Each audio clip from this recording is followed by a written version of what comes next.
민주당 이재명 대표가 공직선거법 1심에서 징역형을 선고받은 뒤에 항소심 변호인단을 선임하지 않고 있어서 재판 지연 논란이 일고 있지요. 결국 법원이요, 칼을 꺼냈습니다. 국선 변호인을 선정한 겁니다. 분명히 1심 선고 직후엔 이 대표의 항소 의지가 매우 강했었습니다. 다시 만나보시죠.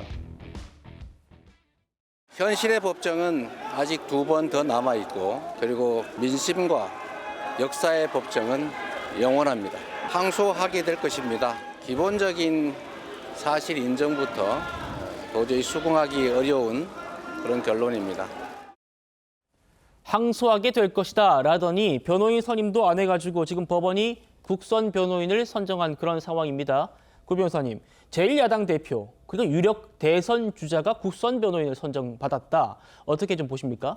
그러니까 절차 지연을 하고 있다는 게 너무 명백하다 이렇게 보이는 것이죠. 지금 저 화면부터 한번 짚어볼까요? 항소한다라고 하면서 정치적 사건인 경우에는 그 판결의 부당성에 항의하는 차원에서 그날로 항소장 집어넣는 경우가 굉장히 많거든요. 근데 인터뷰는 저렇게 해놓고서 항소장을 일주일이라는 기간을 거의 다 채우고서 5일째에 집어넣었어요. 그러니까 그때 한 일주일 정도를 까먹었죠. 그리고 이제 넘어가가지고 소송 기록 접수 통지를 지금 2번을 또 안 받았죠. 거기서 또 한 2주 정도 벌었죠. 그리고 이제 그때부터 카운트되는 거에 대해서 재판이 제대로 진행되지 않을 가능성이 있기 때문에 변호인이 없을 경우에 절차 진행이 안 될 가능성에 대해서 법원에서 대비하니까 국선을 붙여준 건데, 국선을 붙여주는 경우는 뭐 극빈층이나 정말 변호사 선임하기 어려운 경우, 아니면은 뭐 고령이거나 이제 굉장히 제한적인 경우인데, 저거 우리 세금으로 붙여주는 거거든요. 이재명 대표가 돈이 없나요? 뭐 권력이 없나요? 야당 대표로 누구나 알 법한 그런 분이고, 그분한테 충성을 다했던 변호사들은 공천받아가지고 배지도 달았어요. 지금도 아마 하겠다고 나서는 분들이 굉장히 많을 텐데 위임장을 안 냈다?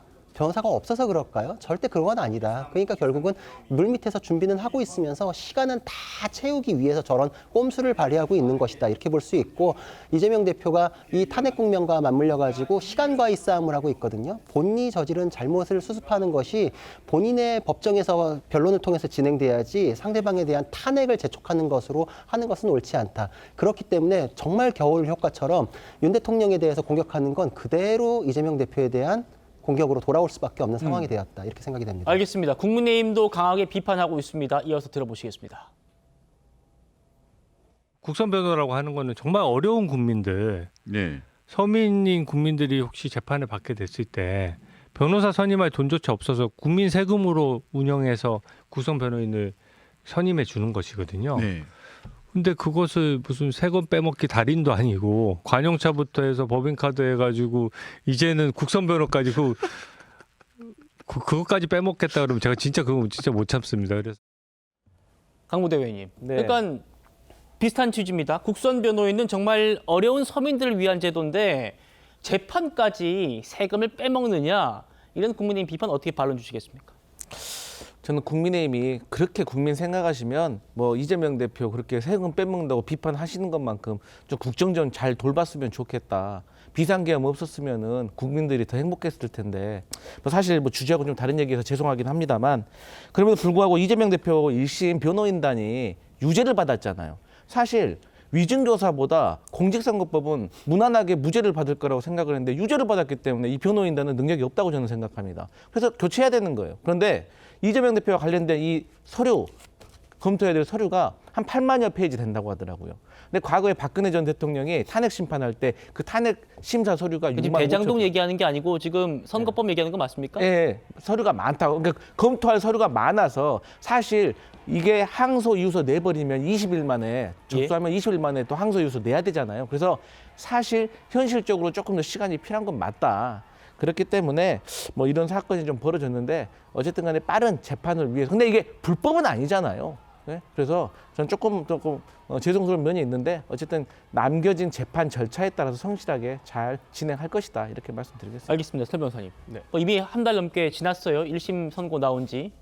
그런데 뭐 도대체 항소심 재판 언제 열리느냐, 이런 질문들 저도 많이 받거든요. 어쨌든 국선입니다만 변호인 선임됐고 며칠 전에 의원회관 통해서 소송 서류도 받았지 않습니까? 이러면 재판 시작되지 않아요? 언제 시작되는 거예요? 뭐 이건 재판부가 뭐 하기에 따라 다릅니다. 1월 달에도 뭐 충분히 할 수는 있습니다. 그러니까 1월 지금 7일까지인가가 아마 항소 이유서 제출 기간일 거로 보이고요. 아마 그 전에 어떠한 변호인 선임은 이루어질 것으로 보입니다. 항소 이유서를 제출해야 되니까요. 그래서 제가 알기로도 여러 변호인들, 1심을 하지 않았던 새로운 변호인들을 지금 어떤 수소문 하고 있고 뭐 어느 정도 지금 목전에 두고 있다라고 저도 얘기를 듣고 있는데요. 뭐 변호인과 관련해 가지고는 저는 이재명 대표께서 꼼수로 보일 만한 행동을 하지 않은 게 좋겠다라는 생각이 저는 듭니다. 지금 뭐 굉장히 유리한 상황이지 않습니까? 본인이 어떤 조기 대선이 열린다고 한다면 지금 야권의 가장 유력한 주자이기도 하고, 그런데 굳이 이런 모습을 보여줄 필요는 없다고 보입니다. 괜히 흠집 잡힐 내용이고요. 그래서 저는 항소심 날짜가 빠르면 1월 말부터 뭐 공판 준비기일을 아마 저는 열 걸로 생각이 드는데, 준비기일을 1회 내지 2회 정도 진행을 한다고 한다면 공판 준비 기일은 1월 말 정도에 저는 잡힐 수도 있다고 저는 봅니다. 그래서 재판이 아마 법원에서도 항소심에서도 상당히 이게 부담이 될 거예요. 그렇기 때문에 빨리 아마 진행을 하고자 한다면 저는 1월 말 정도면 공판 준비 기일부터 시작하지 않을까 생각됩니다. 예. 어쨌든 633 원칙에 따르면은 3월 안에는 이제 나와야 될 원래는 텐데. 2월 15일인데 그렇죠. 지금 뭐 항소심 지금 뭐 기록 송달이라든지 이런 것들이 늦어지고 있기 때문에 2월 15일 전에는 나기는 굉장히 어려울 것으로 보입니다.